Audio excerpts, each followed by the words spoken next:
Chittagong metropolitan police CMP commissioner Hasan Mahmud Shawkat আলীর নির্দেশনায় খুলশী থানায় পুলিশের উদ্যোগে বন্যায় ক্ষতিগ্রস্ত মানুষের মাঝে শুকনো খাবার বিতরণ করা হয়েছে। খুলশী থানা ভারপ্রাপ্ত কর্মকর্তা ওসি মোজাম্মেল হকের নেতৃত্বে শহীদ ডাক্তার মকবুল আহমেদ সরকারি প্রাথমিক বিদ্যালয় আশ্রয়কেন্দ্রে অবস্থানরত বন্যা দুর্গত পরিবারগুলোর মাঝে এই ত্রাণ সামগ্রী বিতরণ করা হয়।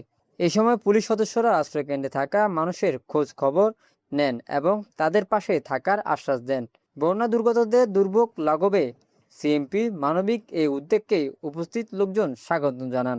খাদ্য বিতরণ কর্মসূচিতে উপস্থিত ছিলেন 5 জনের সহকারী পুলিশ কমিশনার কাজী বিধান আবিদ, অপারেশন অফিসার শহীদুল ইসলাম পারভেজ, খুলশী ফাঁড়ির ইনচার্জ আনোয়ার হোসেন, সিটিএসবির এসআই বখতিয়ার এবং এসআই এনামুল হক।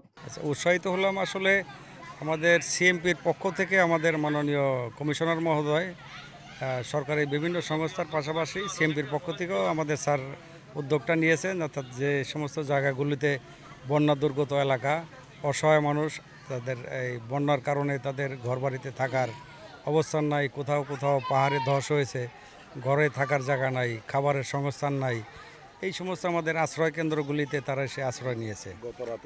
হ্যাঁ, এখন এই যে আশ্রয় নেওয়ার পরিপ্রেক্ষিতে এখন তাদের খাবারের তো কোনো সংস্থান নাই, আমরা তাদের সেফটি এবং সিকিউরিটি দিচ্ছি।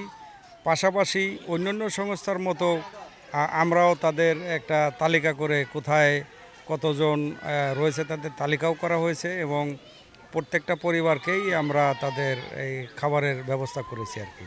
সিটি কর্পোরেশন থেকেও যেমন দিচ্ছে মাননীয় মেয়র মহোদয় বা সরকারি অন্যান্য সংস্থা থেকেও যেমন হচ্ছে, ঠিক একইভাবে আমাদের মাননীয় কমিশনার মহোদয়ের উদ্যোগে সিএমপির পক্ষ থেকেও আমরা প্রত্যেকটা থানা, সিএমপির 16টা থানাতেই থানার অধীন যে সমস্ত আশ্রয় কেন্দ্রে যারা আশ্রয় নিয়েছে তাদের সিকিউরিটিও দিচ্ছি, পাশাপাশি তাদের খাবারেরও ব্যবস্থা করছি। আমরা গত রাত্রেও আমরা দিয়েছি।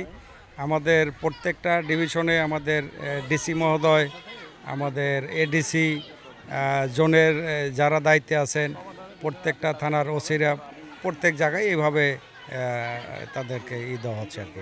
খুলশী থানা পুলিশ জানায়, বন্যায় ক্ষতিগ্রস্ত মানুষের পাশে দাঁড়াতে এবং প্রয়োজনীয় সহায়তা নিশ্চিত করতে তাদের এ ধরনের মানবিক কার্যক্রম অব্যাহত থাকবে।